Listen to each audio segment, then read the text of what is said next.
Y nada, hoy lo que voy a hacer es hacer un pequeño repaso de la primera sesión, muy breve, nada, 10 o 15 minutos, ¿vale? Y luego lo que haremos ya será empezar con la aplicación práctica que da nombre a este curso, ¿vale? Antes de nada, sí que os quería comentar si tenéis acceso ya al aula CESGA, ¿vale? Es decir, entráis aquí en el aula CESGA con vuestras, con vuestros, no sé si os llegó un correo con la información de acceso, ¿vale? Si os llegó, ¿vale? Estupendo, entráis en el aula CESGA, ¿vale? Y tenéis que localizar el nombre de este curso, que es este último de aquí, Aplicación Práctica de Sistemas Inteligentes en el Ámbito Sanitario. ¿Vale? Si accedéis al curso, ¿vale? Pues aquí tenéis ya el repositorio de todo el material, ¿de acuerdo? Es mucho material, bueno, para a lo mejor un curso de esta extensión y de estas fechas, pero yo prefiero que lo tengáis, pues si algún día, oye, lo podéis necesitar en algo. Evidentemente yo no lo voy a seguir al pie de la letra, ni muchísimo menos. Vale, y tenéis debajo de las, donde pone prácticas, ¿vale? Pues tanto una presentación introductoria a la práctica, bueno, más bien es la resolución de la práctica, y luego unos cuadernos programados en Python, ¿vale? Que serán los que utilicemos a continuación a través de Google Drive para, pues, montar al principio 2 pequeños sistemas expertos y tras el descanso, a última hora de esta mañana, pues tanto un modelo de aprendizaje estadístico, viendo exactamente todos los pasos intermedios del aprendizaje, ¿de acuerdo? Y luego un modelo de árbol de clasificación, ¿de acuerdo? Vale, perfecto. Yo creo que para conectarme al wifi no puedo, no sé si... El wifi, el único wifi que hay aquí en la escuela no es libre, es tanto para alumnos como... Entonces, si tenéis... Bueno, si no conseguís conectaros a través del móvil, os paso luego entonces las prácticas en un USB, ¿vale? Bueno, vamos a comentar aquí 2 pequeñas cosas, ¿vale? De un poco estableciendo ese repaso, ¿vale? Vamos a empezar entonces, más que con esta, ¿vale? Eso, vamos a hacer un pequeño repaso de, ya os digo, 15-10 minutos.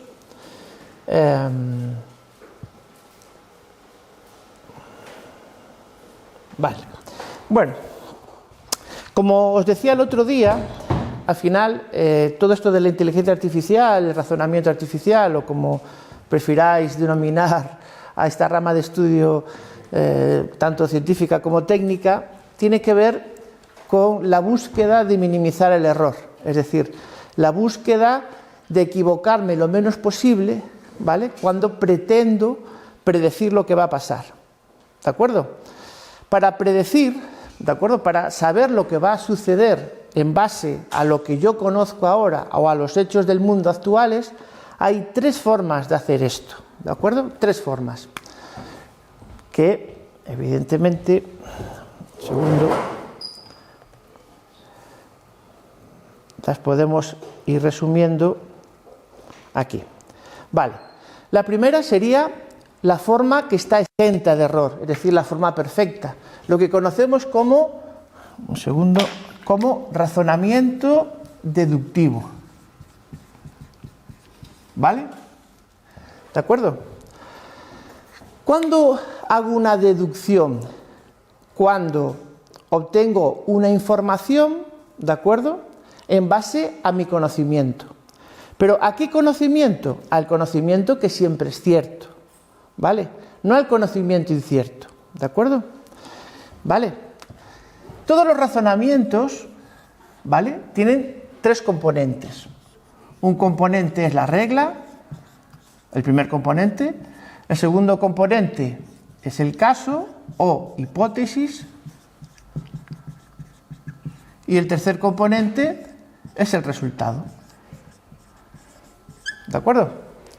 Bien, así estructurado, seguro que no sois capaces de establecer analogías, ¿vale?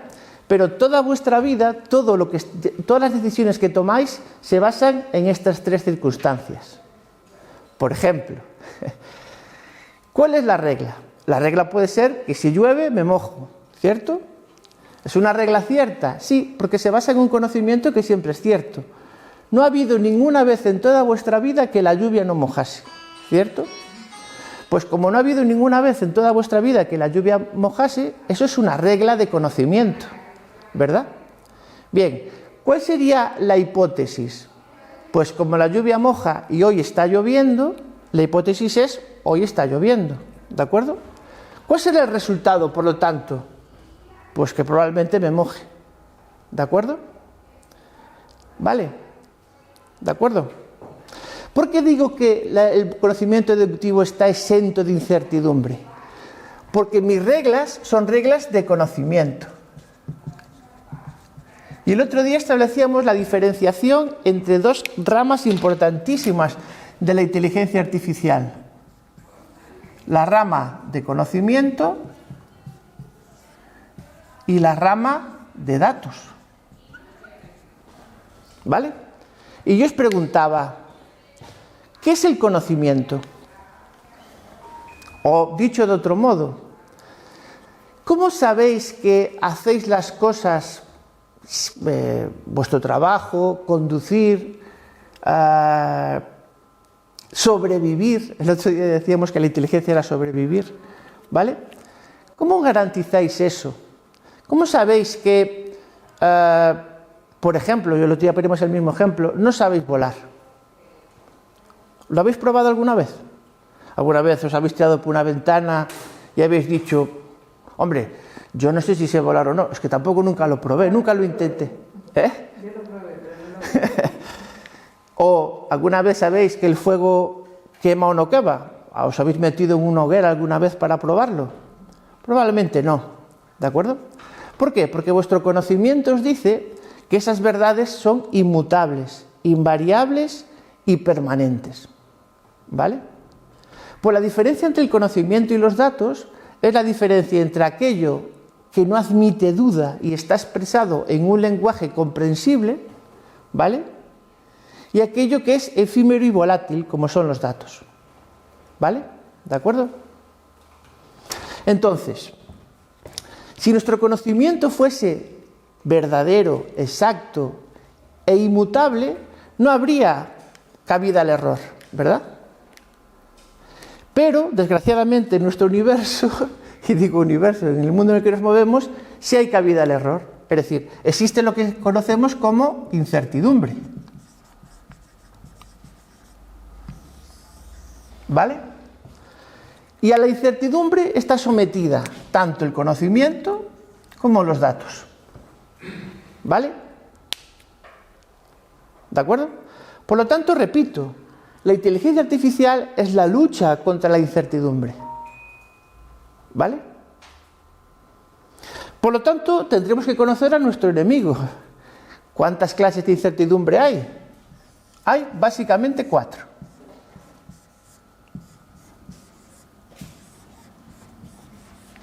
La primera es la incertidumbre epistémica, que como su nombre dice, ¿deriva de qué? De la falta de conocimiento. ¿Vale? Yo no sé qué pasó y por lo tanto introduzco incertidumbre en mis suposiciones. ¿De acuerdo? ¿Vale? Esta es la incertidumbre que nos hace suspender exámenes. Esta es la incertidumbre que nos hace coger el autobús equivocado o equivocarnos de calle, ¿vale? O confundir el nombre de una persona.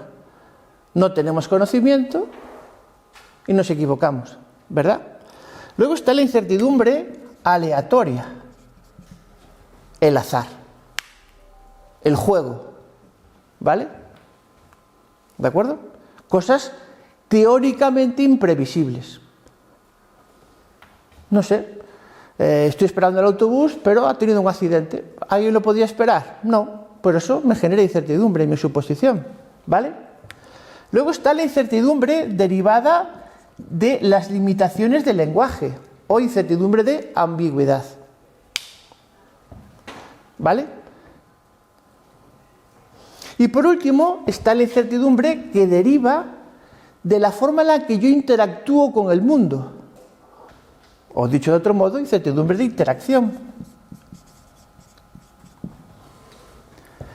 ¿vale? Fijaros, todo nuestro error Y cuando hablo de error, hablo de malas decisiones, en el ámbito biomédico, malos diagnósticos, pruebas equivocadas, tratamientos erróneos, derivan de una combinación de todo esto. Fijaros, llega un paciente a la consulta, ¿vale? Yo le pregunto al paciente, oye, ¿qué te sucede? El paciente se manejará en su vida con un número limitado de palabras. Habrá pacientes que utilicen en su vida entre 800 y 1500 palabras diferentes y habrá pacientes que utilicen 2000 y otros 2500, ¿de acuerdo? Por lo tanto, habrá una incertidumbre de ambigüedad. ¿Por qué? Porque si él me quiere explicar algo, pero no tiene palabras, ¿qué empezará a decir? Oye, ¿te duele algo? Sí, algo me duele. ¿Y dónde te duele? Pues por aquí. ¿Y desde cuándo te sucede eso? No sé, es que la cosa esta me apareció.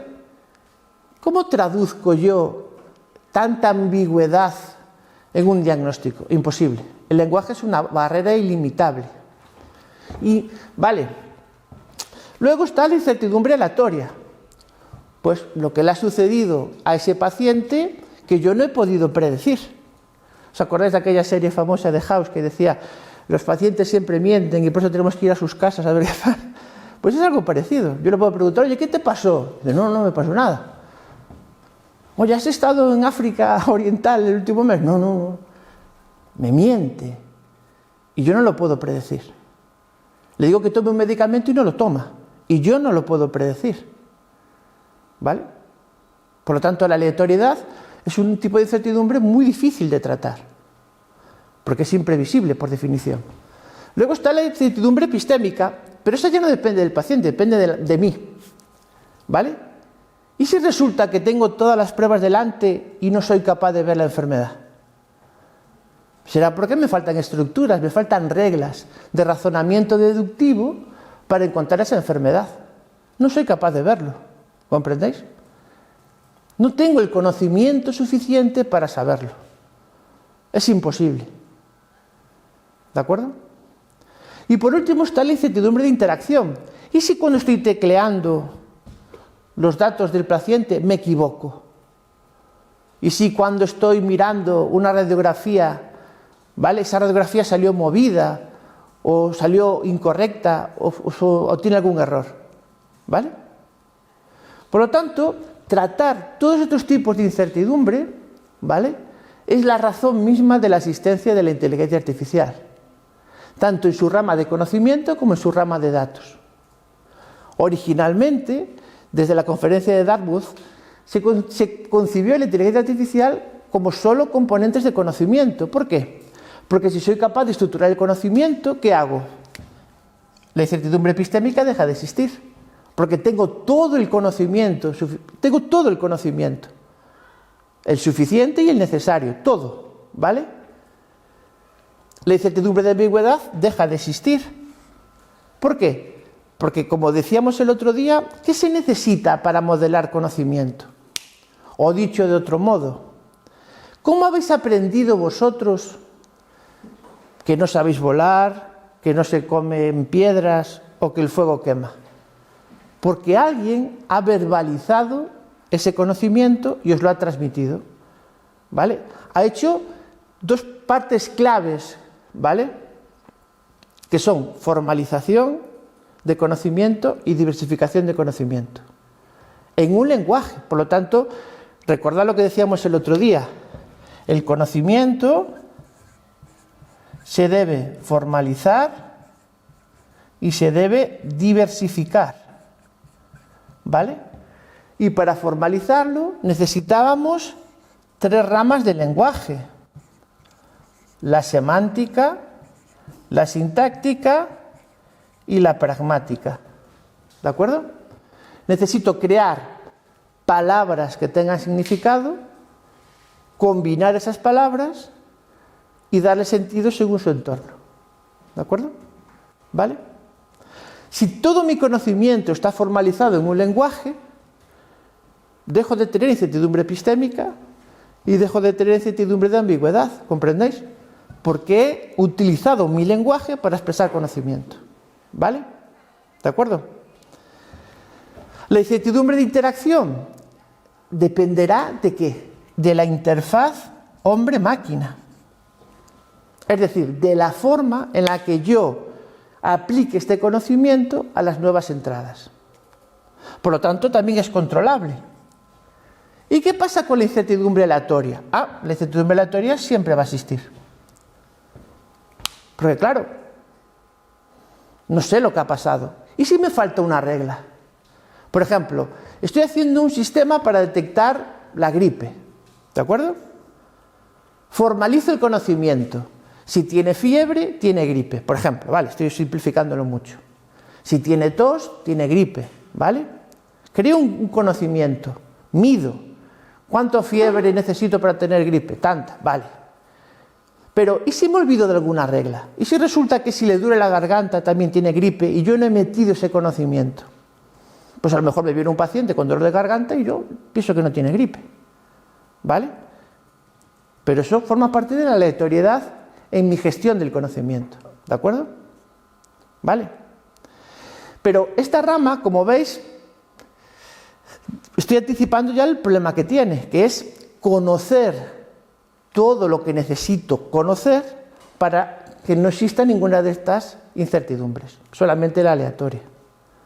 O dicho de otro modo, ¿tiene mi lenguaje la capacidad formal para representar todo el conocimiento acerca de un tema? Pues en el 56 se pensaba que sí. De hecho, Stuart Russell, que es un catedrático de la Universidad de California, sigue pensando que sí.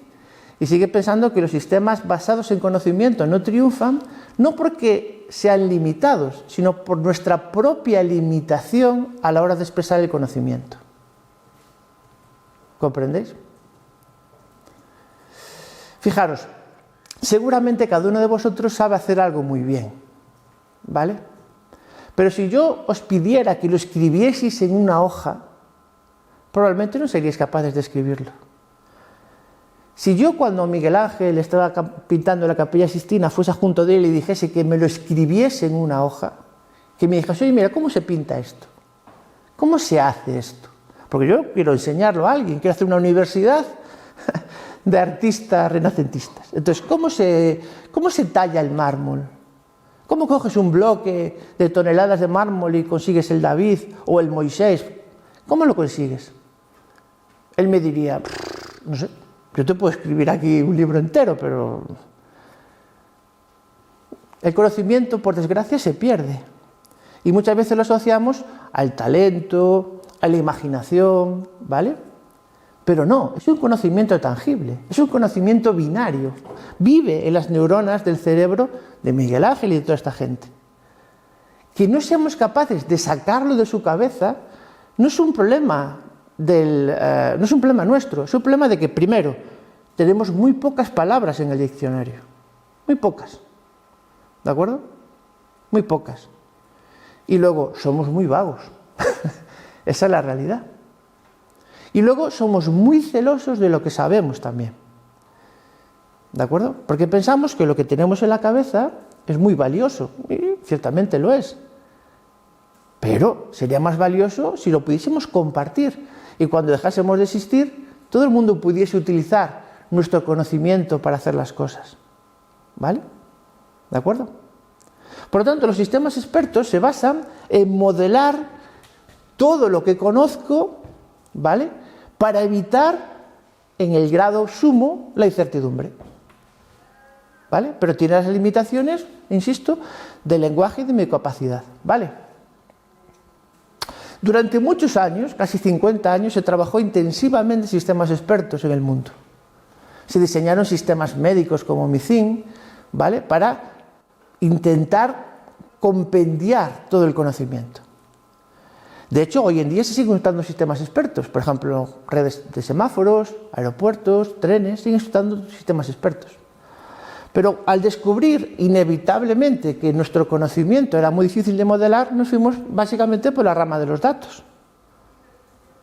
Y entonces cambiamos nuestra forma de razonar y pasamos del razonamiento deductivo a lo que se conoce como razonamiento inductivo, donde vuelvo a tener lo mismo, una regla, un caso y un resultado. una regla, un caso y un resultado. Pero ahora, en vez de ir de arriba hacia abajo, en vez de tengo una regla, lanzo una hipótesis y obtengo un resultado, hago al revés. Tengo un resultado, tengo una hipótesis y lanzo una regla. Por ejemplo, fijaros,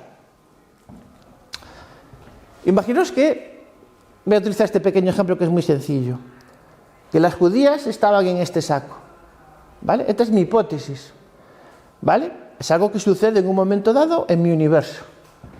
Mi resultado es que las judías que he sacado de este saco son blancas, ¿vale? ¿Puedo crear una regla que diga que todas las judías de este saco son blancas? Puedo, ¿verdad? Puedo. Pongamos otro ejemplo,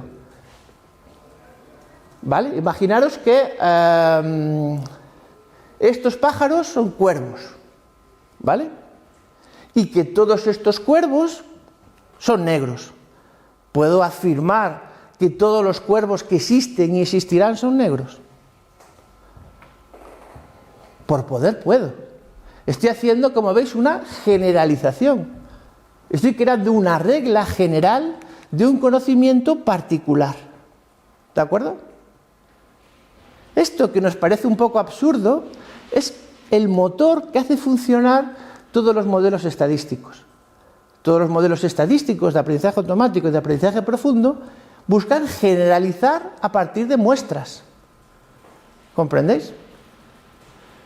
Y esa generalización puede estar vehiculada o puede estar apoyada en una fórmula matemática o simplemente en una suma, como en una red neuronal.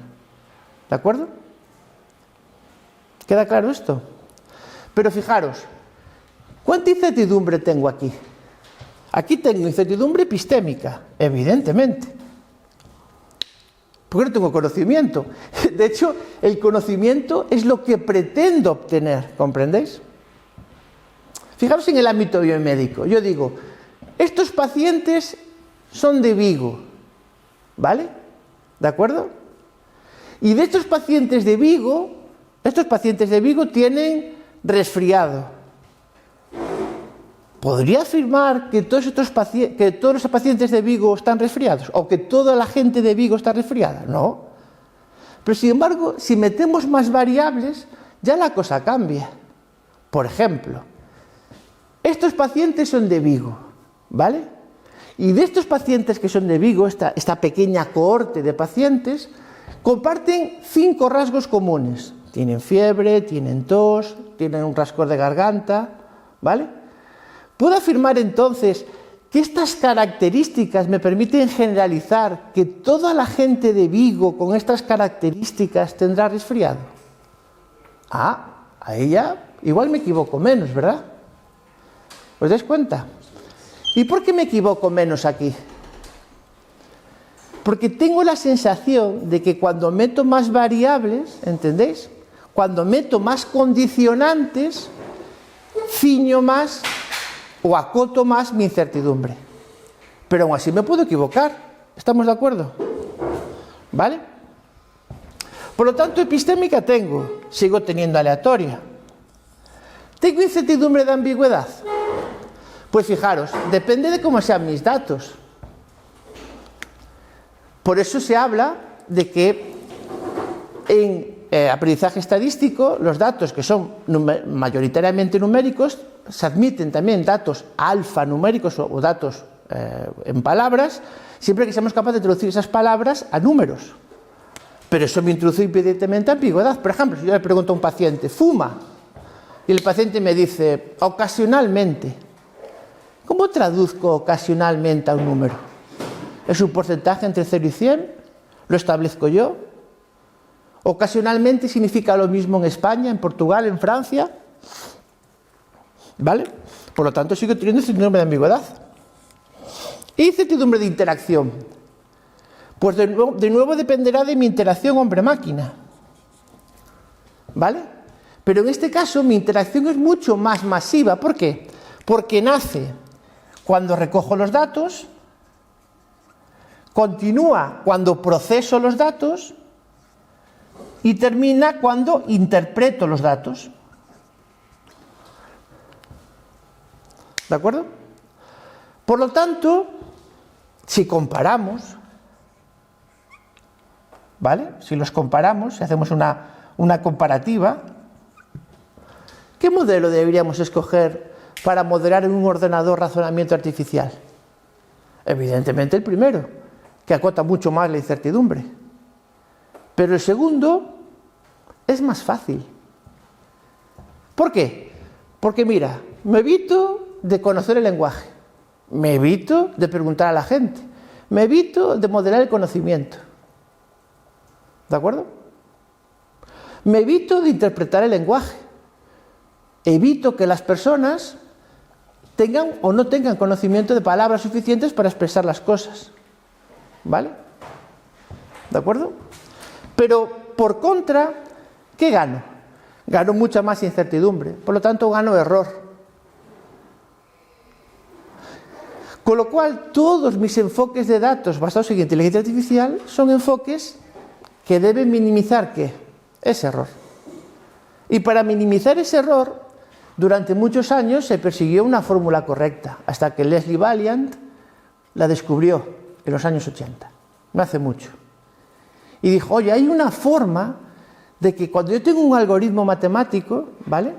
Ese algoritmo puede hacer predicciones garantizando que la probabilidad de acierto sea mayor que la probabilidad de error. ¿Vale? Y esa teoría se conoce como teoría PAC, que tiene un nombre, bueno, se escribe así, PAC, vaya, no. Y significa en inglés literalmente, aproximadamente, probablemente correcta. PAC, probably, approximately correct. Fijaros, qué nombre más curioso. Leslie Valiant era consciente de que estábamos asumiendo un error y le puso ese nombre, le puso el nombre de aproximadamente, probablemente esta teoría es correcta. Pero es que la teoría PAC es el germen de todo, es lo que está detrás de todo, absolutamente de todo. ¿Vale? ¿Queda claro? ¿Alguna duda con esto? Y fijaros, aún nos queda un modelo más de razonamiento, que es el razonamiento hipotético o abductivo. Fijaros, en el razonamiento abductivo, ¿vale? Vuelvo a tener una regla, vuelvo a tener un caso y vuelvo a tener un resultado. Pero en este caso, ¿qué es lo que pretendo obtener?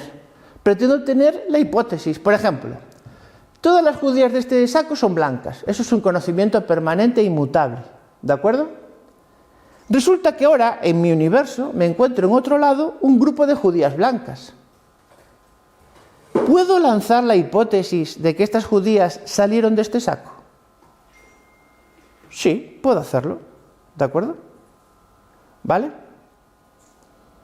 Esto es lo que se tiene que ver con la medida del riesgo en ingeniería biomédica.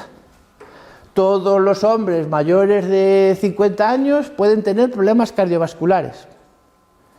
Este hombre es mayor de 50 años. ¿Puede tener problemas cardiovasculares? Puede ser. Es una hipótesis. ¿De acuerdo?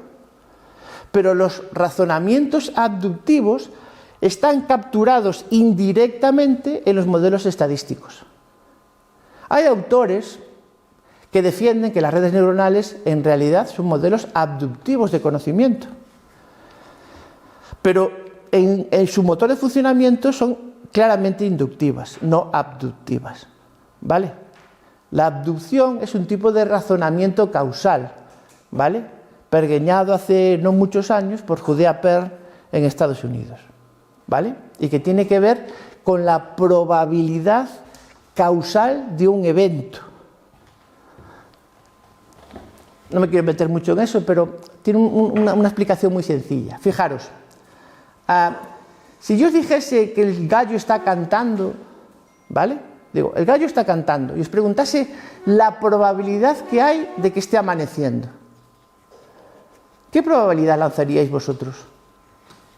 Alta, ¿no? Si el gallo canta, pues probablemente esté amaneciendo, ¿cierto? 90%, 95%, ¿sí? La probabilidad es un lenguaje de orden 0, bueno, más bien de orden 1, que representa conocimiento y que moldea la incertidumbre epistémica y de ambigüedad. Y también la aleatoria, evidentemente, de forma más indirecta, ¿vale? Pero si os preguntase que el sol sale porque el gallo canta, ¿me dirías que eso es cierto? No, en ningún caso. Existe una probabilidad muy alta de que cuando el gallo cante, el sol esté en el cielo, ¿verdad? Pero la probabilidad no relaciona causas.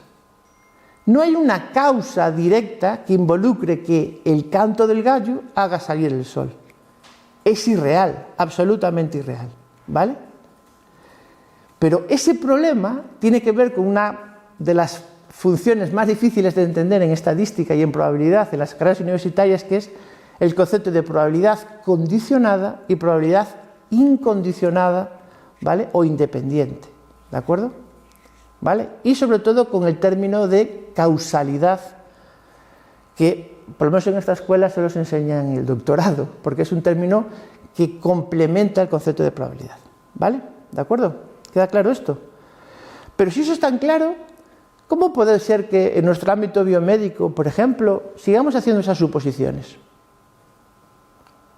Nosotros hacemos estudios todos los días, hay miles, cientos de miles de artículos publicados que dicen, pues si sube la calprotectina, no sé si lo estoy diciendo bien, hay más riesgo de un tumor pleural. Porque yo he analizado 200 pacientes y he visto que estos 200 pacientes que tenían cáncer pleural metastásico tenían esa proteína alta. Lo he visto. Pues a partir de ahora voy a analizar eso en todos mis pacientes y voy a establecer una relación de causalidad. Pero os dais cuenta de que estamos haciendo, permítaseme bien, una pequeña aberración matemática. Estamos suponiendo causalidad en la probabilidad, lo que nunca puedo hacer. Porque es lo mismo que decir, no, es que el sol sale porque el gallo canta. Eso que un niño de 3 años entendería fácilmente, pues nos cuesta entenderlo a nosotros. Hombre, si la calprotectina está alta, cáncer pleural, seguro. ¿Pero cómo seguro? Hay una probabilidad de que cuando ella está alta haya cáncer. ¿Pero hay relación de causa? No lo sé.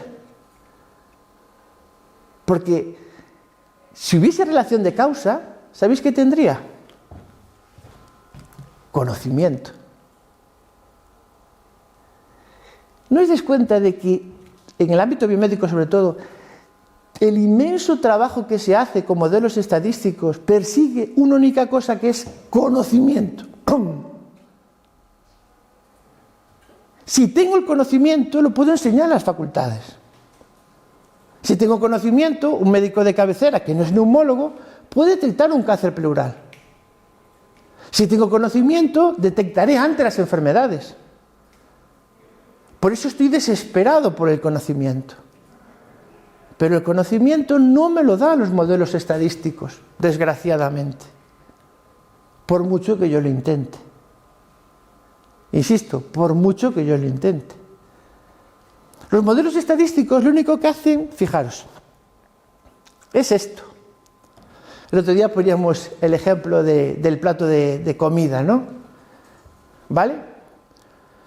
Lo único que hace un modelo estadístico es, mira, este es el mejor pastel que puedes fabricar, ¿vale? Este es el mejor pastel, el pastel más rico. Tiene estos ingredientes. ¿Qué hace el modelo estadístico? Combinar estadísticamente esos ingredientes hasta obtener un pastel parecido, ¿vale? Pero no hay receta. Si hubiese receta, estaríamos hablando de modelos de conocimiento, ¿vale? En los que yo sí sé cómo combinar exactamente los ingredientes para obtener el plato que yo persigo. ¿De acuerdo? ¿Vale? ¿Queda claro esto? ¿Queda clara esta distinción fundamental entre conocimiento y datos? Y sobre todo, ¿cómo se apoya en cada modelo de razonamiento? ¿Queda clara la diferenciación entre razonamiento deductivo e inductivo? ¿Y por qué el razonamiento deductivo no tiene incertidumbre epistémica ni ambigüedad? O dicho de otro modo, el razonamiento inductivo nunca se equivoca. ¿Vale? Pero el razonamiento inductivo sí. Y el aductivo, por supuesto. Los dos se equivocan. Pero asumo el error para no tener que enfrentarme a los modelos de formalización del lenguaje. ¿Vale? Fijaros, yo doy una asignatura en el máster de Ingeniería Biomédica en esta universidad, y cuando hablamos de modelos de conocimiento, ¿vale? El tema de este tema es, sin duda, el que más le cuesta a los alumnos. ¿Por qué? Porque básicamente lo que hablamos es de cómo modelar el conocimiento con lenguaje formal. Y el lenguaje formal que tenemos en Europa y en el universo, digamos, en la cultura occidental y oriental, bueno, en todas las culturas, es las lógicas de orden 0 y las lógicas de orden 1, ¿vale? Digamos, las lógicas básicas, ¿vale? Entonces, se extrañan mucho cuando hablamos de modelos de inferencia, hablamos de lógicas, de los principios lógicos, pero claro, se alejan un poco del conocimiento matemático tan presente en las ingenierías. Pero es que sin formalización lógica es imposible modelar el conocimiento. De hecho, si no tuviésemos lenguaje, ¿vale? Si no existiese el lenguaje en nuestra sociedad, sería imposible transmitir conocimientos. Imposible. Las matemáticas es un lenguaje. Por eso yo siempre digo, así medio en broma, que desde pequeños toda nuestra formación es una formación en una escuela de idiomas. Nos enseñan a aprender a hablar matemáticas, nos enseñan a hablar el lenguaje de la física, nos enseñan es un montón de lenguajes que aprendemos. Y los aprendemos mejor o peor. ¿De acuerdo? Es como cuando uno aprende inglés. Entonces uno puede aprender inglés a base de repetir una frase 1000 veces, que es como, por desgracia, se aprenden las integrales y las derivadas, o puedes aprender qué significa eso, puedes aprender la semántica, la sintáctica y la pragmática del idioma, y entonces ser capaz tú de construir tus propias ideas, ¿vale? Pero el lenguaje es muy difícil de manejar, por eso nos vamos nominativamente por los datos, ¿de acuerdo? Vale, y con esto ya termino. Bueno, pues entonces, yendo hacia la rama del conocimiento, ¿vale? Vamos en esta pequeña práctica que vamos a empezar ahora en 5 minutos, vamos a empezar a diseñar sistemas inteligentes que manejen conocimiento, o dicho de otro modo, sistemas expertos.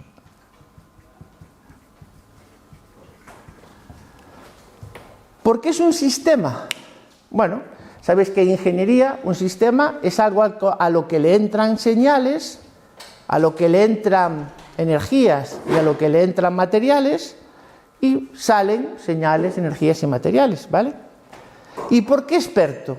Experto porque es un sistema muy inteligente, tan inteligente como que tiene todo el conocimiento formalizado, ¿de acuerdo? Por lo tanto, ¿cuáles son los componentes esenciales de un sistema experto? Los componentes esenciales de un sistema experto son, primero, su base de conocimiento, ¿vale? Su base de conocimiento estará configurada por dos tipos de cosas. Las reglas, que podemos diferenciarlas entre reglas declarativas o reglas de producción, ¿vale? ¿De acuerdo? ¿Qué es una regla declarativa? Es una formalización de conocimiento basada en el lenguaje. Por ejemplo, si salto de la ventana, me caigo. ¿Entendéis? Eso es una regla, ¿vale? En lógica también se le suele llamar silogismo o modelo de inferencia. ¿De acuerdo? ¿Vale? Pero esas reglas funcionan en vuestros cerebros todos los días. Si dejo de respirar, muero. Bien, perfecto. ¿De acuerdo? Si no como, me pasa esto. Si no bebo, no sé qué. Si hace calor, no sé qué. Todo vuestro cerebro tiene un montón de reglas declarativas que hace que vuestro sistema experto interno funcione. Vale. De la base de conocimiento pasaríamos al motor de inferencia. ¿Qué es una inferencia? Una inferencia es una consecución lógica basada en premisas. ¿De acuerdo? Pero en este caso solamente puedo hacer un tipo de inferencia o razonamiento, que es el deductivo, ¿verdad? Por lo tanto, mi inferencia, ¿qué premisas tendrá? Mis premisas serán las reglas y el caso o hipótesis. Por lo tanto, yo a mi sistema experto le tendré que dar un caso y mi sistema experto evaluará ese caso en el conjunto de reglas. ¿De acuerdo? ¿Entendéis?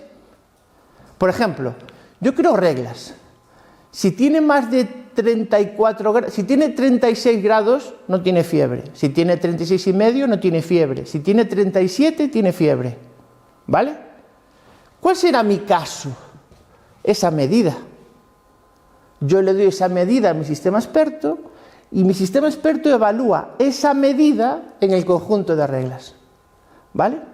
Y lo puedo hacer de dos formas. Con encadenamiento hacia adelante o con encadenamiento hacia atrás o hacia detrás. Bueno,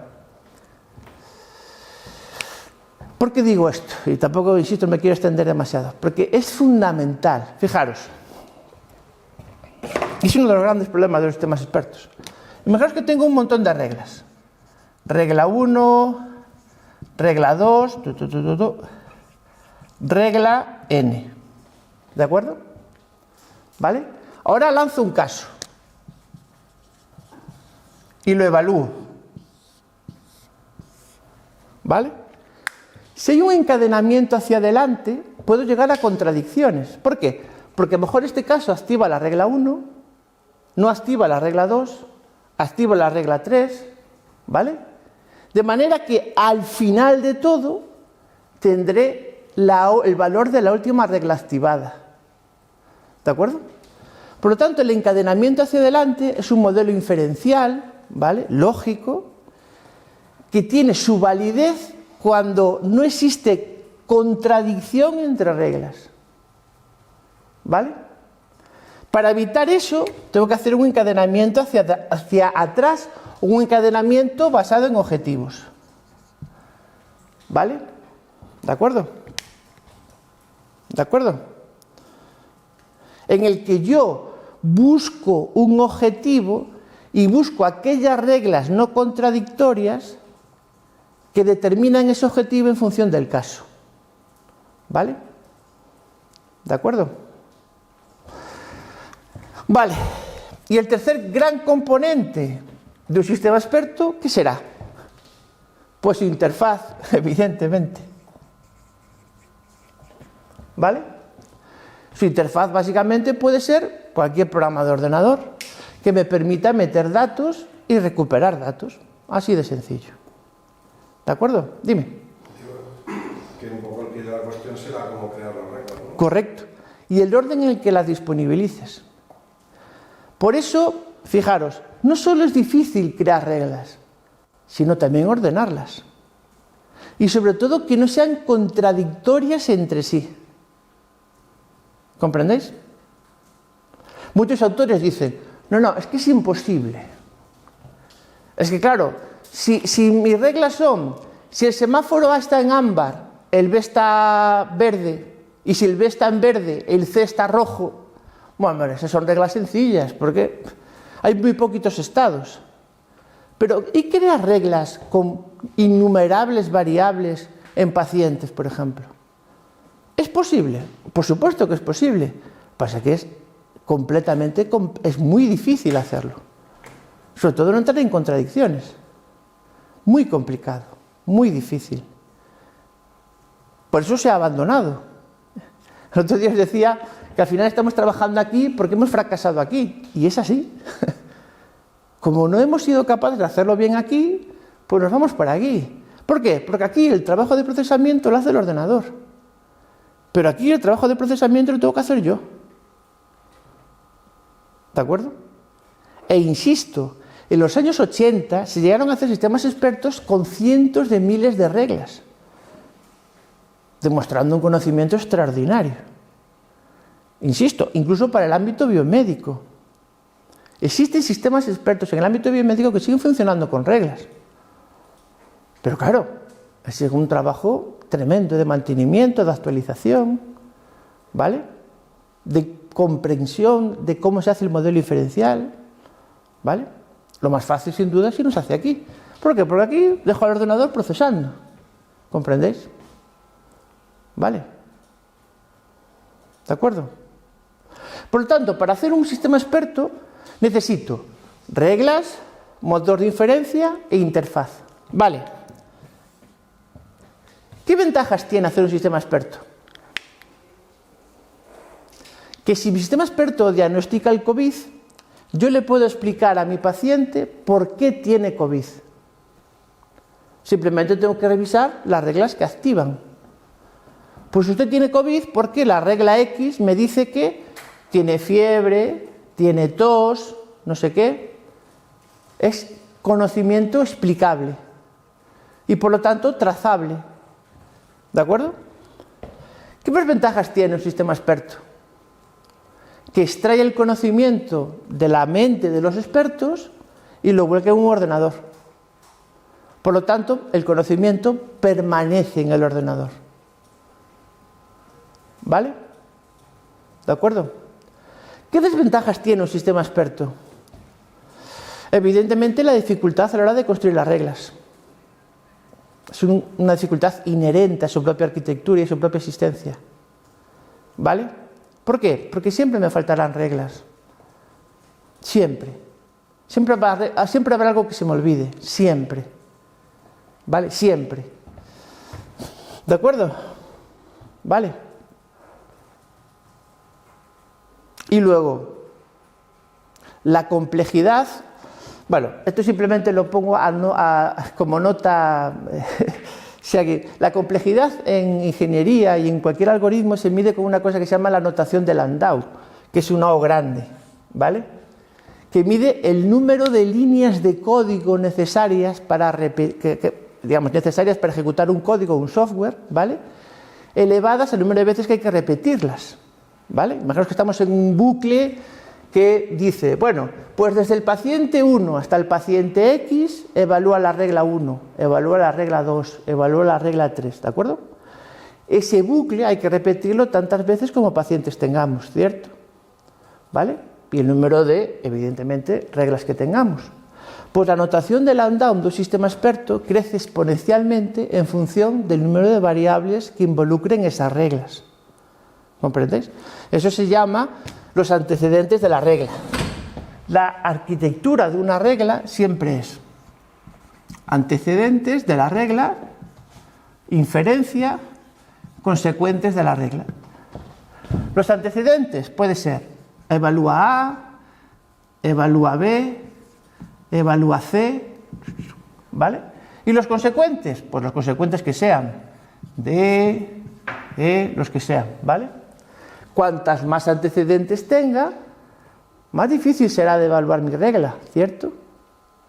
Y luego, ¿qué formas tengo de unir estos antecedentes? Los puedo unir con uniones o con intersecciones.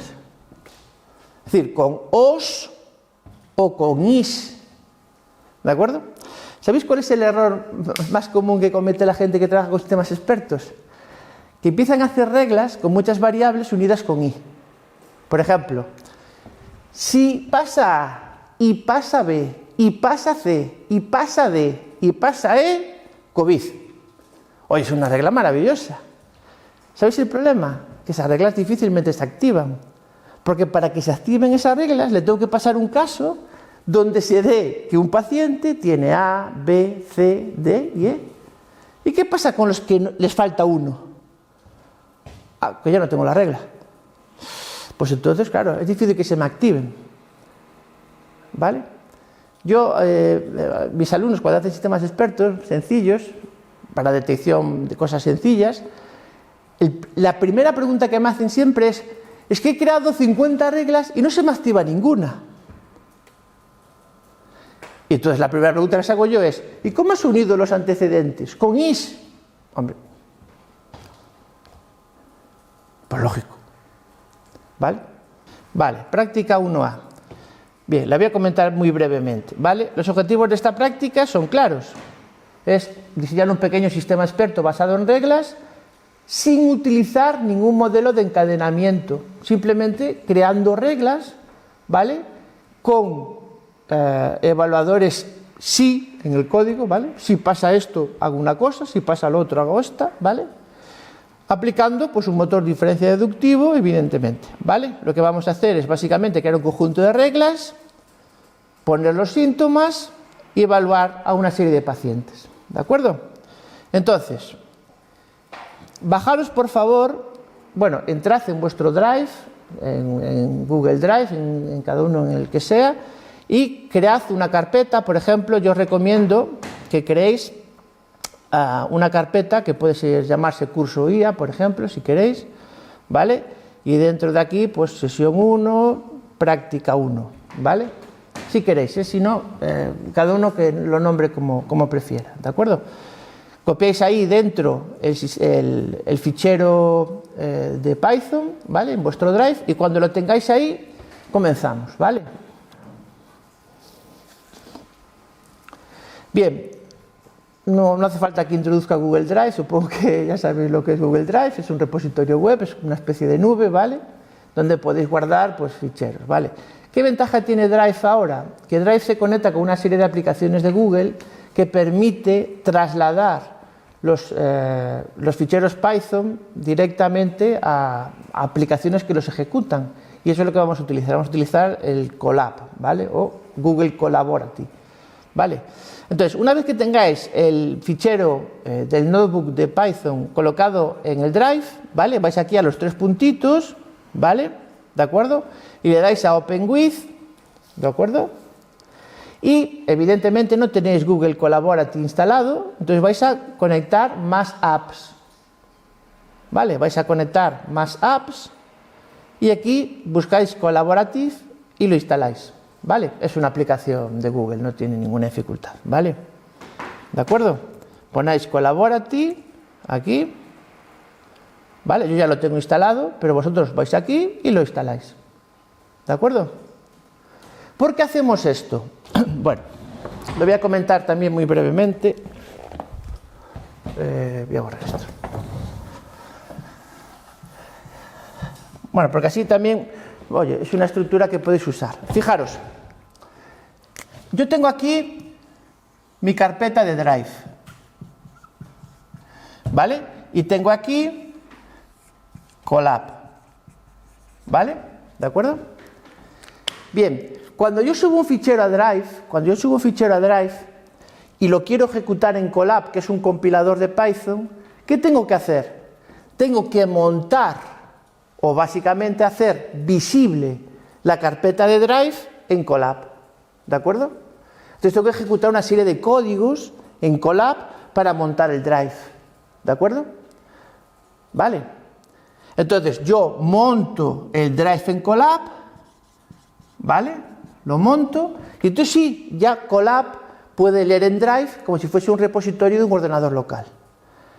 Si montamos la aplicación Colab directamente en Drive, puedo mandar el fichero saltándome la instrucción de montaje, ¿vale? Que luego la voy a ver igualmente, la instrucción de montaje, pero para esta primera práctica es más ágil hacer esto, ¿de acuerdo? Entonces, ¿habéis montado Colab? Es decir, ¿habéis instalado Colab en vuestro Drive?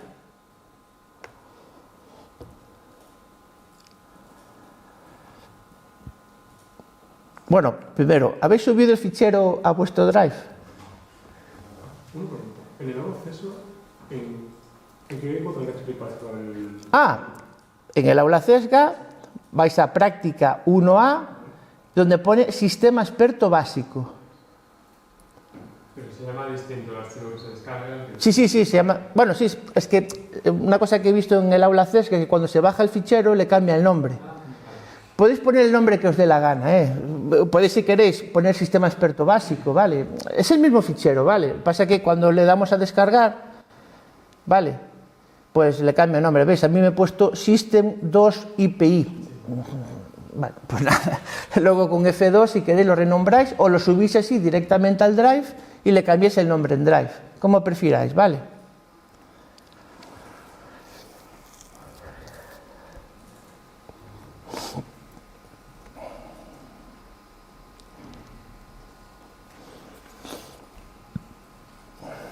Vale, entonces, una vez que tengáis el fichero, y si no, si veis que tenéis alguna dificultad, os lo paso en un momento el fichero si veis que tenéis alguna dificultad, ¿eh? Lo importante es que tengáis el Drive abierto y podáis subir el fichero, ¿vale?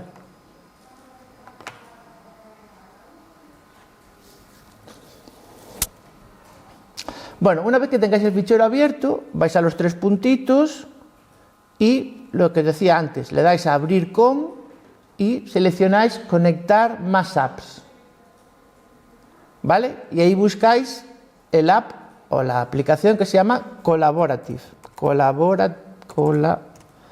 Collaboratory, ¿vale? Que es esta. Y la instaláis, ¿vale? Y la instaláis.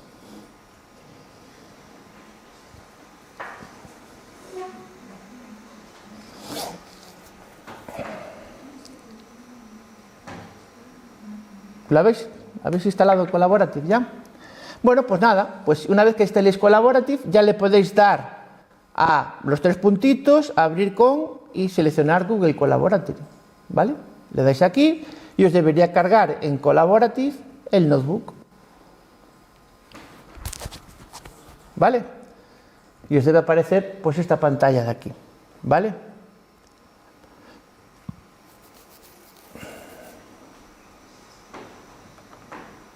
¿Vale?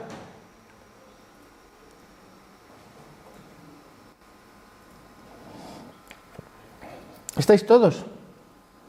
Un segundo, no hay prisa.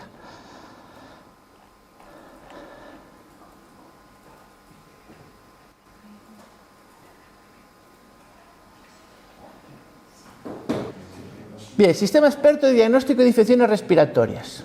Vale, ¿cómo está construido este sistema experto? Bueno, los objetivos evidentemente son analizar la base de conocimientos y un motor de inferencia con razonamiento hacia adelante, que es lo más sencillo que hay, ¿vale? ¿Qué significa esta primera instrucción? Esta primera instrucción es la interfaz, ¿vale? Aquí es donde yo, como médico, voy a evaluar a mi paciente, ¿vale? Por lo tanto, lo que hago es que me genere una serie de preguntas que pueda responder con sí o con no, ¿vale? Y que luego esas respuestas se las voy a volcar a la base de conocimientos, ¿vale? ¿De acuerdo? ¿Queda claro? Entonces, ejecutad. Os vais aquí a los paréntesis y le dais aquí al play, ¿vale? Ejecutáis la celda, ¿vale? Y entonces ya me empieza a preguntar. Me dice, oye, ¿el paciente tiene fiebre alta mayor de 38 grados? Le voy a decir que sí, ¿vale? Intro, siguiente regla. ¿Tiene tos seca? Le voy a decir que sí. ¿Tiene dolor de garganta? Pues le vamos a poner que sí. ¿Tiene congestión nasal? Voy a decir que no, ¿vale? Dolor muscular sí, fatiga intensa sí, pérdida del olfato no, dolor de cabeza no, ¿vale? Y ahora voy al motor de inferencia.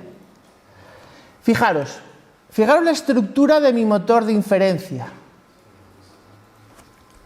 La primera pregunta sería, este motor de inferencia es a su vez motor de inferencia y base de conocimientos. ¿Por qué? Porque, no sé, se ve bien mal, porque evalúo las reglas y a la vez hago el encadenamiento inferencial, ¿veis? Pero la primera pregunta que os haría yo en esta primera práctica ¿es una buena base de conocimientos? Pues fijaros, 1, 2, 3, 4 antecedentes para el consecuente gripe y todos unidos con IS. ¿Esto qué quiere decir? Que si yo antes de todos los síntomas solo he puesto un sí en todos, ninguna de las reglas se va a activar, porque no hay ninguna regla con un solo antecedente, ¿comprendéis? Por lo tanto, si yo le pongo solo un sí a todos los antecedentes anteriores que he cubierto, ¿qué me dirá el programa? El programa me dirá: no se puede determinar con certeza el diagnóstico. ¿Por qué? Porque he tenido la prudencia de decir, si no se activa ninguna de las reglas anteriores, por lo menos le hacemos un mensaje. ¿De acuerdo? Pero ¿qué sería lo primero que tendría que corregir aquí? Pues corregir, por ejemplo, ¿qué pasa si solo hay un síntoma de todos los anteriores? ¿Qué pasa? Si solo hay un síntoma, ¿devuelvo este mensaje o devuelvo otra cosa? Mi formalización del conocimiento ha sido así, ¿de acuerdo? Por lo tanto, yo que he puesto antes un montón de sís, evalúo y me dice, diagnóstico sugerido, gripe. ¿Por qué diagnóstico sugerido, gripe? Perdón, porque se ha activado la primera regla. Tenía fiebre, tenía dolor muscular, tenía fatiga y tenía tos seca. ¿Veis? Pero, por ejemplo, si yo ahora vuelvo a ejecutar mi interfaz, le digo, fiebre sí, ¿vale? Pero lo demás es no todo. No.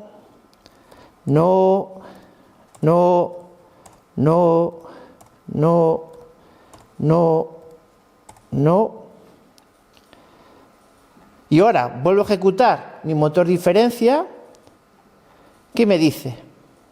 Lo que ya suponía. No se puede determinar. ¿De acuerdo? Pero este ejemplo tan sencillo que veis aquí, porque realmente es un ejemplo muy sencillo, es un sistema experto. Básico, cierto. ¿Por qué es básico? Porque su interfaz forma parte de la línea de comandos. Pero no me costaría mucho, no más de media hora, crear una interfaz flotante en Windows, por ejemplo. ¿Vale? No me costaría nada. Una pregunta que siempre le hago a mis alumnos. ¿Le veis alguna utilidad a este sistema? Pensáis, por ejemplo, que por un médico de atención primaria, si tuviera este sistema, este mismo, ¿vale? Y pudiera responder sí o no, y el programa le sugiriese un diagnóstico, ¿le podría ayudar en algo? Los médicos dirían, bueno, ¿cómo? A lo mejor para esto no, pero a lo mejor si fuese para otra cosa, si fuese para tuberculosis a lo mejor, y preguntase más cosas, o leyese directamente los valores, por ejemplo, en las analíticas, a lo mejor sí. ¿Vale? ¿Qué es lo máximo que podemos hacer con este sistema? Evidentemente, mejorar las reglas. ¿Os dais cuenta? Meter más reglas.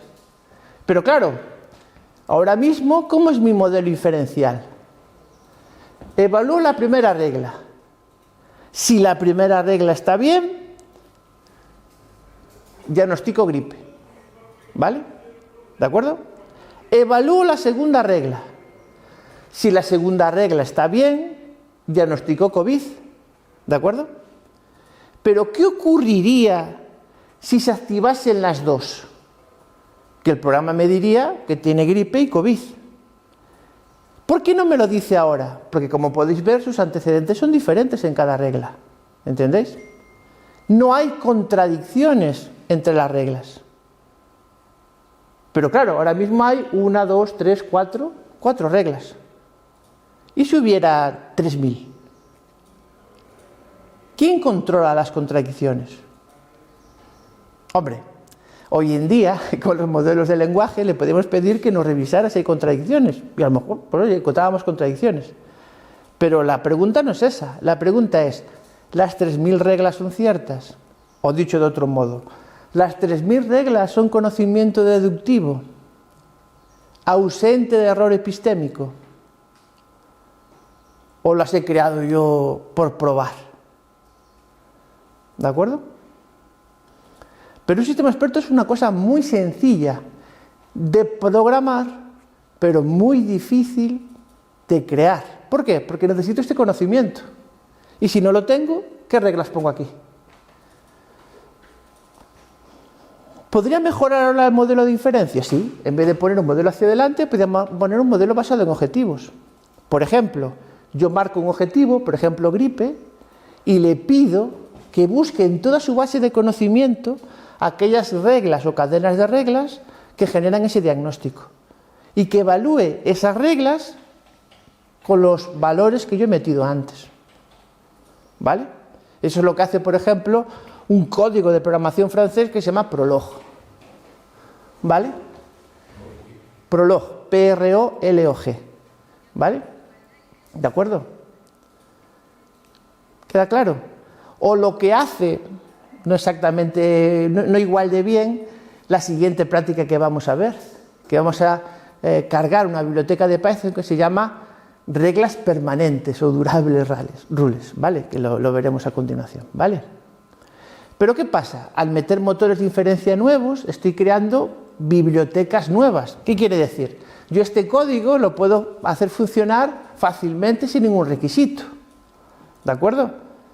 Si aquí en vez de haber 4 reglas hubiese 10.000, el ordenador tardaría décimas de segundo en procesarlo.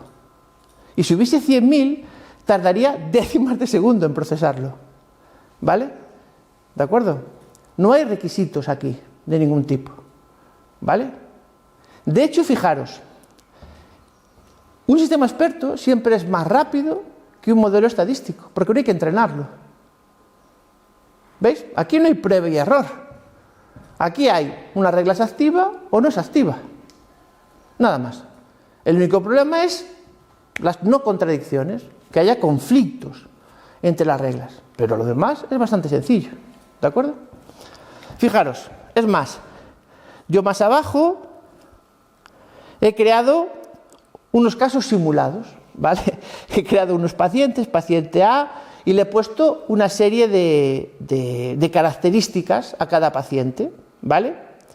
Y luego evalúo esos pacientes en el conjunto de reglas, ¿vale? ¿Veis este bucle for de aquí? Es el que antes introduje para hablar de la complejidad del Landau. Lo que voy a hacer ahora es evaluar todos mis pacientes con este conjunto de reglas y sacar alarmas, ¿vale? ¿Qué alarma saco? Lo voy a ejecutar, ¿veis? Pues saco estas alarmas. Oye, el paciente A probablemente tenga gripe, el paciente B tiene COVID y el paciente C tiene resfriado. Una cosa que podría hacer, y que de hecho se hace en la siguiente práctica, es volcar estos pacientes en una hoja de Excel, por ejemplo, y leer directamente de la hoja de Excel, y evaluar todos los pacientes de la hoja de Excel con estas reglas. Con estas o con cualquier otra. ¿Comprendéis? Porque es tan sencillo modificar las reglas como ir aquí y añadir una nueva. La que yo quiera, ¿comprendéis? La que a mí me dé la gana. Bueno, la que a mí me dé la gana no. La que a mí me dé la gana, y como ya sabéis y repito, sea cierta. Porque si no, estoy introduciendo incertidumbre epistémica. Y esto deja de ser un sistema experto. ¿Vale? Recordad, un sistema experto únicamente está sometido a la voluntad de la incertidumbre aleatoria. Pero en teoría no debe tener incertidumbre epistémica ni de ambigüedad. ¿Comprendéis? Porque es un sistema con razonamiento deductivo y por lo tanto no tiene, o mejor dicho, no se equivoca. Nunca se equivoca. Evalúa reglas. ¿Qué ventaja tiene? Que si el paciente A tiene gripe, yo le puedo explicar delante y en tiempo real por qué tiene gripe. Tiene gripe porque tiene fiebre, tiene dolor muscular, tiene fatiga y tiene tos seca. Se lo puedo explicar al paciente. Y eso tiene una doble vertiente. Primero, evidentemente de trazabilidad y de confianza en el diagnóstico. Y segundo, a nivel de seguros. Un seguro de responsabilidad civil siempre va a cubrir un sistema experto, porque sabe dónde me he equivocado. ¿Comprendéis? Sabe quién tiene la culpa. A ver, los seguros, sabéis que hay 3 tipos de responsabilidades: la administrativa, digamos, la civil y la penal, ¿no? ¿Vale? Cuando infringo las leyes es administrativa. Cuando al infringir las leyes hago daño a otra persona o a los bienes de otra persona es civil. Y cuando hago daño a la vida de esa persona es penal. ¿Vale? ¿De acuerdo? Voy con el coche a 80 por una carretera de 50. multa administrativa.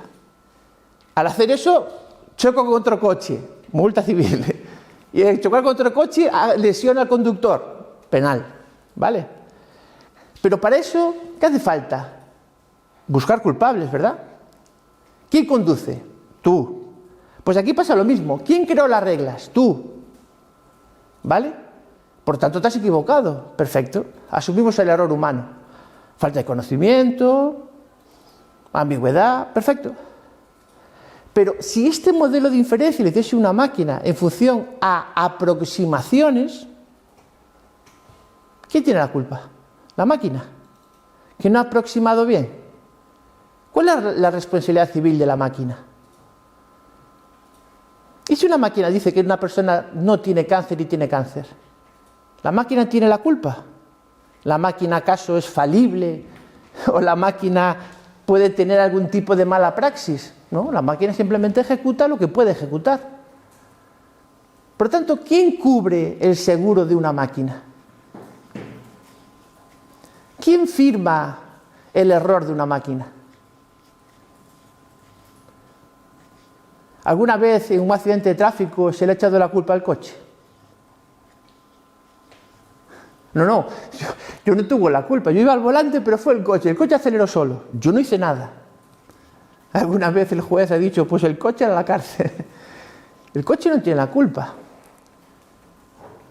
Los sistemas expertos son personas, valga la extensión de la palabra, son expertos. Son modelos que reflejan el conocimiento de las personas y por lo tanto son trazables, revisables, entendibles. Una máquina no. Por lo tanto, una máquina nunca podrá sustituir a una persona. Una máquina podrá recomendar. Una máquina podrá hacer ¿qué? Que no nos olvidemos. Por ejemplo, este modelo de sistema experto, ¿para qué sería bueno? Para que no me olvide de nada. ¿Comprendéis? Si yo sé que hay una cadena de razones que derivan en un diagnóstico, con esto nunca me olvido. Nunca. La máquina nunca se va a olvidar de preguntarlo. A lo mejor yo me olvidé de preguntar si tenía dolor muscular, pero la máquina no. ¿Comprendéis?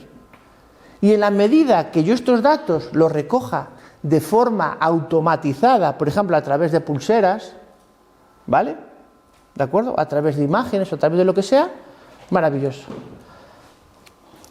Insisto en lo que dije antes y apunté antes, quiero que entendáis que todos los modelos estadísticos que se utilizan en el ámbito biomédico derivan finalmente en sistemas expertos. Todos. Las redes que analizan las imágenes de radiografías, al final lo que generan son reglas. ¿Vale? Porque yo necesito entender por qué. Porque si no lo entiendo, ¿de qué me vale? ¿Qué me vale que una máquina me diga que esta persona tiene COVID si yo no sé por qué lo tiene? ¿Acaso es útil? Pregunto. Claro, pero si la máquina se equivoca. Es decir, fijaros, no entender algo y actuar en función de no entenderlo, ¿vale? Solo tiene cabida si el riesgo que asumo es muy pequeño. O si el beneficio que tengo es muy grande. De forma que para cribados y detección precoz de enfermedades, lo que puedes verificar que efectivamente la máquina acertó y pues hay que tratar a la persona. Claro, pero vale, imaginemos que una máquina me dice, en un cribado general de enfermedades, me clasifica gente que está enferma y gente que no está enferma, ¿vale? Bien, es para un estudio preliminar, ¿no? O para un estudio simplemente para darme una estimación de enfermedad, ¿vale? El riesgo que yo asumo ahí es relativamente pequeño, porque, bueno, o visto de otro modo, el beneficio es grande. ¿Por qué? Porque me da una pista, me da algo que yo, si tuviese que hacer a mano, me sería muy difícil de hacer, porque tengo un montón de variables y todo eso, ¿de acuerdo? Eso está claro, eso es indiscutible. El riesgo es muy pequeño, ¿vale? Pero imaginemos que yo tengo un paciente en el que la máquina me dice que tiene cáncer y yo no cuestiono el proceder de la máquina, y pues hago una serie de pruebas diagnósticas que además de caras pueden ser lesivas para el paciente. Eso ya tiene un coste diferente, ¿verdad? Porque ¿cómo le explico luego yo al paciente que no tenía cáncer? Porque si fue algo que yo al paciente le puedo decir, mira, yo tengo una sospecha, ¿qué te parece si hacemos las pruebas? Y a lo mejor el paciente dice que sí, si es mi criterio como persona. Pero si lo apoyo en una máquina, el paciente no lo va a admitir. Es decir, insisto, cuando las máquinas estadísticas trufadas de error me dan recomendaciones, tiene que ser el profesional el que evalúe esas recomendaciones. Y ahí viene el problema. Si las entiendo, perfecto. Pero ¿y si no las entiendo? ¿Y si no sé lo que hace la máquina? ¿Y si no sé por qué la máquina me dice esto? Abandonar los sistemas expertos supone asumir esa penalización. ¿De acuerdo? Y eso es mucho asumir, ¿eh? No somos conscientes a veces de lo que estamos haciendo. En serio, ¿eh? Vale. Partiendo de que a veces muchas de las decisiones que condicionan nuestra vida son decisiones puramente aleatorias y a veces no somos conscientes de eso. Casi mejor. Casi mejor, porque si fuéramos conscientes, ¿vale? Pero cuando montemos un sistema biomédico tenemos que entender claramente si mi modelo es explicable o no. Porque si mi modelo no es explicable, entonces tengo que tratarlo con cuidado. Pero es que, ¿cuántos modelos no explicables existen? Bueno, pues dentro del aprendizaje estadístico, o también llamado aprendizaje automático, como sabéis, hay 4 tipos de modelos. Los modelos lógicos, los modelos probabilísticos, los modelos geométricos y los modelos de error. ¿Vale? ¿De acuerdo? Los modelos lógicos son aquellos que establecen una premisa inductiva, como ponía antes, en función de si los criterios superan o no superan ciertos umbrales. ¿Vale? Conforme vamos superando umbrales, vamos ganando desorden. ¿Comprendéis? ¿Cómo podríamos entender esto fácilmente? Fijaros.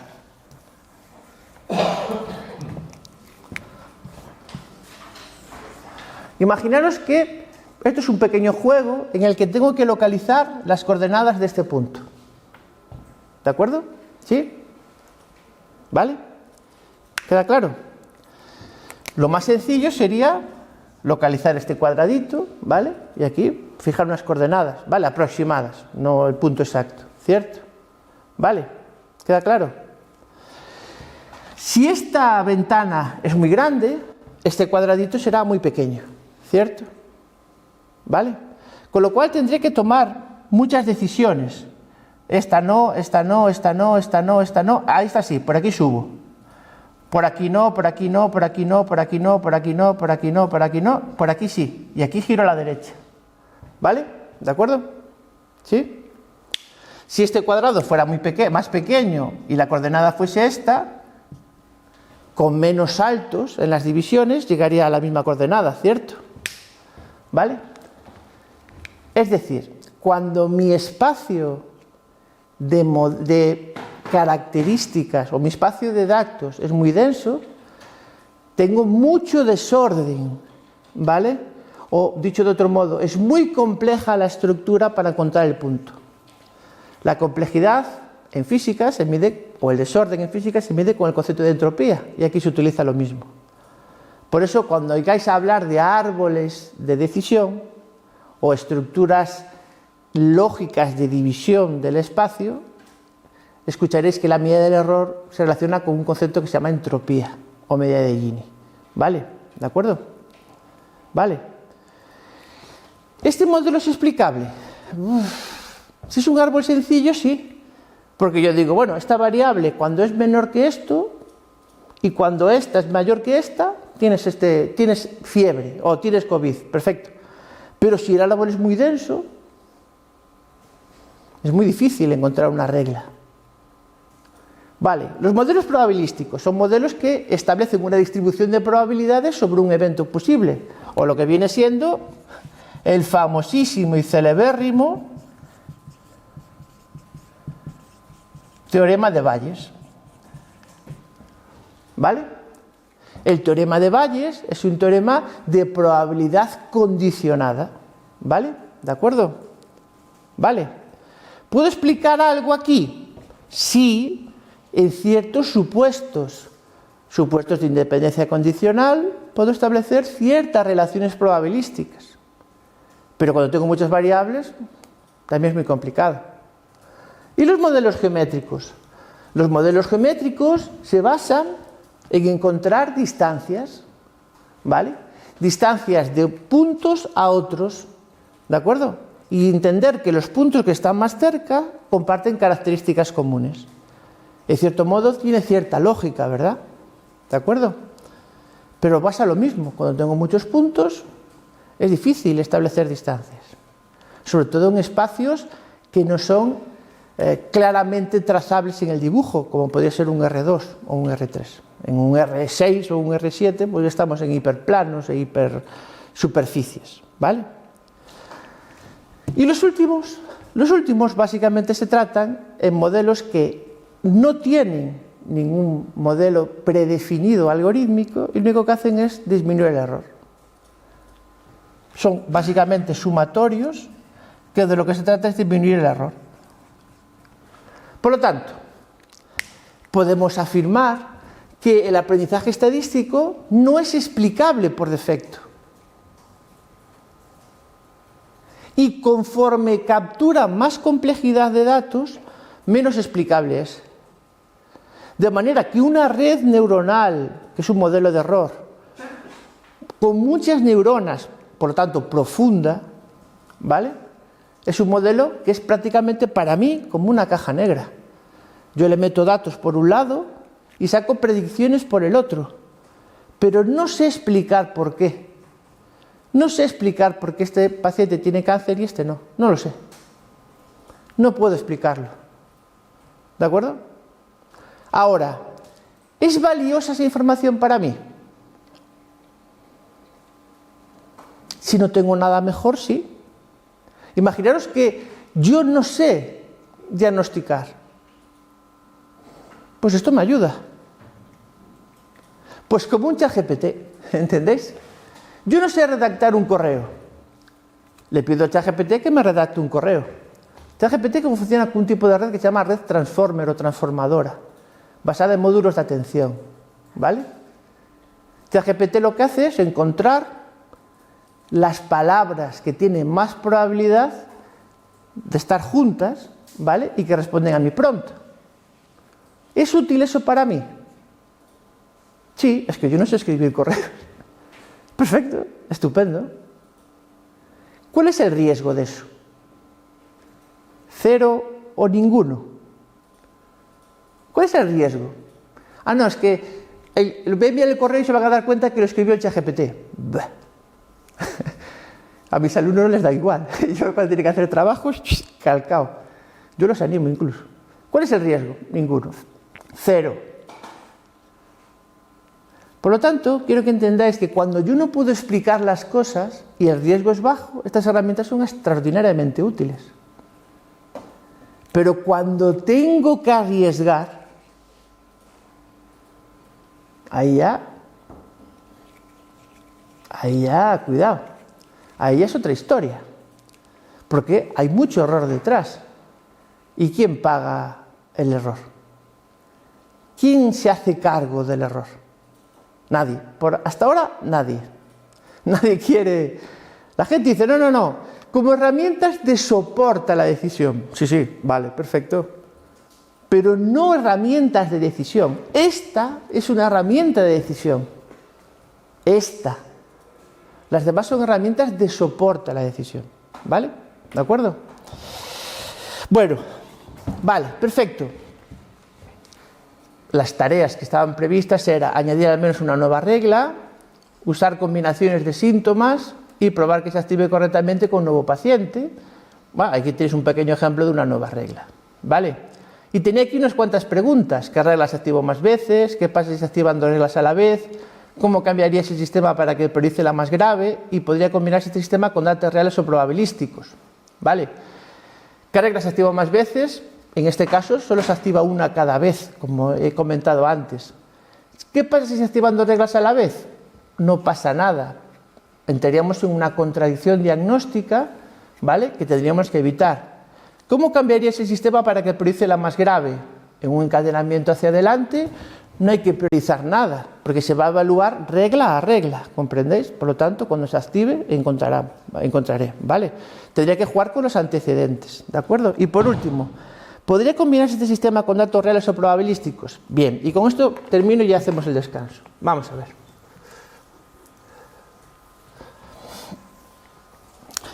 Cuando antes hablaba de los sistemas basados en conocimiento, os dije que básicamente no tenían ni incertidumbre epistémica ni incertidumbre de ambigüedad, ¿cierto?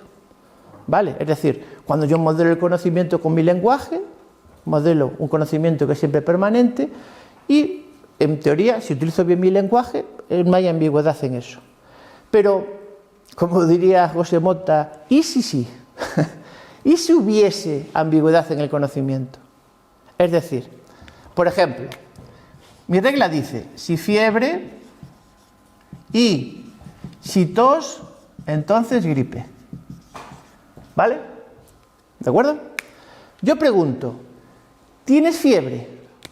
¿Cuántas opciones existen? ¿Sí o no? ¿Tienes tos? ¿Sí o no? ¿Vale? ¿De acuerdo? Yo le pregunto a mi paciente, ¿tiene usted tos? Y él me dice, a veces. ¿A veces qué es? ¿Es sí o es no? ¿Sabéis qué hago? Creo lo que se llama una regla de utilidad o una escala de Likert, por ejemplo, ¿vale? Que es muy del ámbito biomédico, crear escalas para preguntar al paciente, ¿no? Entre 1 y 10 describa, ¿vale? ¿De acuerdo? Vale. ¿Qué pasa si esas escalas son insuficientes? ¿Qué pasa si yo le pregunto, ¿tienes tos? Y me dice él, por las mañanas sí, luego a media tarde me pasa y por la noche ya estoy bien. ¿Eso qué es sí o no?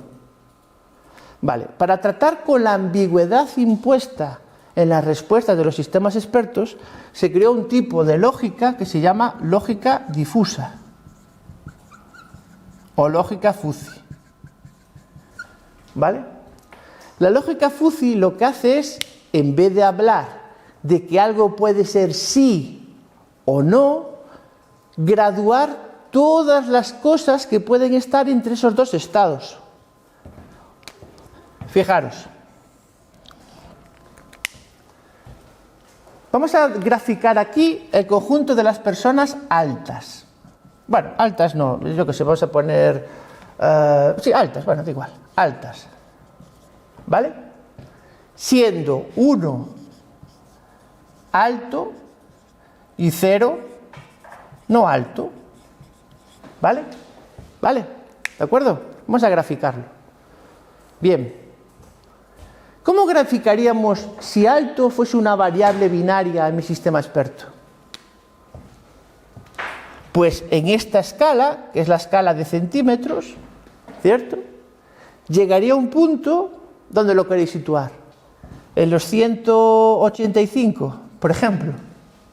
Donde aquí no sería alto y aquí sería alto. ¿Estáis de acuerdo? ¿Sí? Toda la gente que está a la izquierda es no alta. Y toda la gente que está a la derecha es alta, ¿cierto? ¿Sí?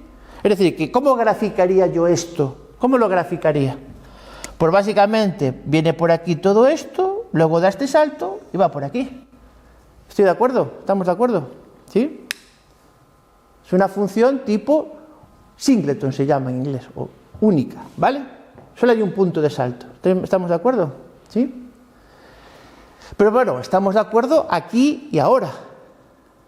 Alguien podría diferir de nosotros. Probablemente, si viviésemos en Japón, por decir un país sin ofender a nadie, igual nos dirían, que 185, eso es altísimo. Para mí es alto a partir de 170. Y entonces 185, ¿qué es para ti? Para mí es muy alto. Pero para mí no. Es decir, cuando graduamos la pertenencia a un conjunto, lo que estamos creando, ¿qué son? Funciones de pertenencia de una variable a ese conjunto. Por ejemplo, ya que esta función no captura bien la variabilidad, imaginaros que hago una función de este estilo, que nazca en 165, acabe en 200 y sea de este estilo. ¿Entendéis? Como un trapecio. En 165 empieza el conjunto de las personas altas, ¿vale? Pero su pertenencia al conjunto no es absoluto, ¿vale? La pertenencia al conjunto es absoluta a partir de 170 y hasta 190, cuya pertenencia es máxima. Pero cuando estoy de 165 a 170, su pertenencia al conjunto de alta dependerá de su medida. Tendrá, por ejemplo, un 0,4 o un 0,7. ¿Comprendéis? ¿Vale? Es decir, cuando modelo la pertenencia, ¿vale?, en vez de la certeza, ¿vale?, estoy modelando un tipo de incertidumbre que contradice el principio del tercer excluido, que es un principio lógico inmutable en el lenguaje matemático. ¿Vale? El principio del tercer excluido, ¿qué dice? Dice, en matemáticas algo puede ser o no puede ser. Es decir, o llueve o no llueve. No hay una tercera posibilidad. Hoy hace sol o no hace sol, ¿vale? Si existe nublado, por ejemplo, es otro conjunto fuera ya de esos dos. La probabilidad de un evento en matemáticas modela la probabilidad del evento y la probabilidad de la negación de ese evento, ¿comprendéis? Pero no introduce un tercer evento en el modelo probabilístico. ¿Por qué? Porque el lenguaje probabilístico es un lenguaje lógico que respeta los principios de la lógica, no contradicción, identidad y tercer excluido. La lógica difusa rompe el principio del tercer excluido e introduce graduaciones en el lenguaje. ¿Comprendéis? Pero esto me da una versatilidad enorme, porque si yo modelo las funciones de pertenencia, puedo modelar cualquier respuesta del paciente. ¿Usted fuma? Bastante. Bueno, pues yo creo una función de pertenencia para modelar bastante. Y entonces lo que puedo crear es, por ejemplo, en la variable fuma, ¿qué pondría aquí? Cigarrillos al día, por ejemplo. ¿Vale? ¿De acuerdo? Y creo diferentes cadenas de funciones de pertenencia que pueden ir desde poco, bastante, mucho, a muchísimo. ¿De acuerdo? De manera que cuando yo le pregunte los cigarrillos al día que funciona, me dirá qué grado de pertenencia tiene a las variables. Pues estos cigarrillos tienen un grado de pertenencia a poco y un grado de pertenencia a bastante. ¿De acuerdo? Vale. Cuando yo modelo mi lenguaje con lógica fuzzy, puedo capturar los eventos ambiguos de la incertidumbre. ¿De acuerdo? ¿Sí? ¿Y qué pasa con los eventos probabilísticos? Que los tengo que capturar entonces, en vez de hablando de fiebre, hablando de probabilidad de fiebre o probabilidad de tos. ¿Vale? Cuando introduzco la probabilidad en la evaluación del antecedente, ¿de acuerdo?, capturo la probabilidad. ¿Vale? Y eso lo puedo hacer con reglas probabilísticas, ¿vale?, o con grafos probabilísticos, es decir, fiebre, tos, gripe. Esto es un grafo, ¿vale? Es un grafo, es acíclico, porque no es cíclico, es decir, G no vuelve a las Fs, ¿vale? Y es dirigido, porque tiene un orden del tiempo, ¿vale? Los grafos acíclicos dirigidos son redes bayesianas o redes markovianas, ¿vale? ¿De acuerdo? Por lo tanto, ¿puede combinarse este sistema con datos rasos probabilísticos? Sí, cuando hago sistemas expertos difusos o sistemas expertos probabilísticos o redes bayesianas o redes markovianas, ¿vale? Por lo tanto, si alguna vez necesitáis capturar complejidad probabilística o ambigüedad en un sistema experto, tenéis que utilizar alguna de estas herramientas. ¿De acuerdo? ¿Queda claro? Vale. Bueno, simplemente, luego lo montaremos y ya con esto termino. Vamos allá.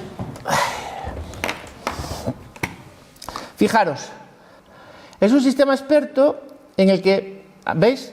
¿Vale? Ya voy a instalar un motor de inferencia propio que se llama Durable Rules, ¿vale? Instalo Durable Rules, ¿vale? Fijaros, lo instalo. Para instalar bibliotecas en Python siempre sigue la misma estructura. Esto de pandas es porque voy a leer un archivo de Excel, ¿vale? ¿De acuerdo? E instalo Durable Rules directamente, que es un paquete relativamente moderno y no tiene dificultad, ¿vale? Luego lo montamos. Vale, ya me he instalado Durable Rules. ¿Veis la instrucción para leer el drive directamente desde Colab? Pues es esta. Simplemente lo ejecuto aquí, conecto con Google Drive, ¿vale? Conecto con Google Drive, ¿vale? Y después leo el fichero Excel que tengo guardado en Google Drive, ¿vale? Lo leo y se me muestra aquí, ¿veis? ¿Y qué hago ahora? Definir las reglas. Entonces digo, si tiene fiebre más de 39 y saturación menos de 90, prioridad muy alta, ¿vale? Bien, son el nombre de las cabeceras de la tabla de Excel, ¿vale? Fijaros, bueno, todos sabéis lo que es una tabla de Excel, supongo, es una obviedad, ¿no? Fijaros, una tabla de Excel, en este caso tendría nombre del paciente o ID del paciente, y por ejemplo, en este caso, para hablar de fiebre, ¿qué tendría que poner aquí? Fiebre, ¿vale? Y cuando ponga el nombre del paciente, aquí tendré que poner el valor de fiebre. El nombre de esta celda tiene que ser el nombre que pongo aquí, ¿vale? Para que Durable Rules lea directamente del Excel, ¿comprendéis? ¿Vale? Fijaros, de hecho, la tabla de Excel la tenéis aquí, se llama paciente triaje. ¿Veis? Es esta. A ver, he puesto poquitos pacientes, ¿eh? he puesto poquitos pacientes aquí, como podéis ver, ¿vale? ¿De acuerdo? Pero veis, los nombres tienen que coincidir. Bueno, aquí podéis poner tantos pacientes como queráis, por supuesto, ¿vale? Bien, ¿veis? Cargo las reglas y ahora hago la evaluación de los pacientes con un bucle. Le digo, lee todos los pacientes en la hoja de Excel y dime qué tienen. ¿Veis? Y me lo ha creado. ¿Vale?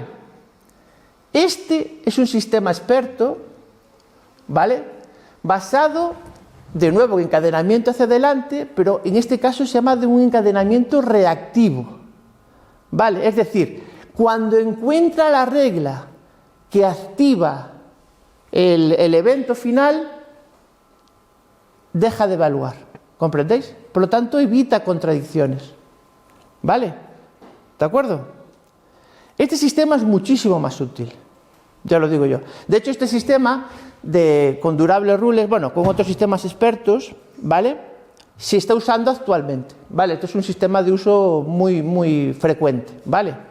¿De acuerdo? La única dificultad que tiene esto, como siempre cualquier sistema experto, es esto: definir la base de datos, ¿vale? ¿De acuerdo? Bueno, vamos a hacer un descanso. A la vuelta.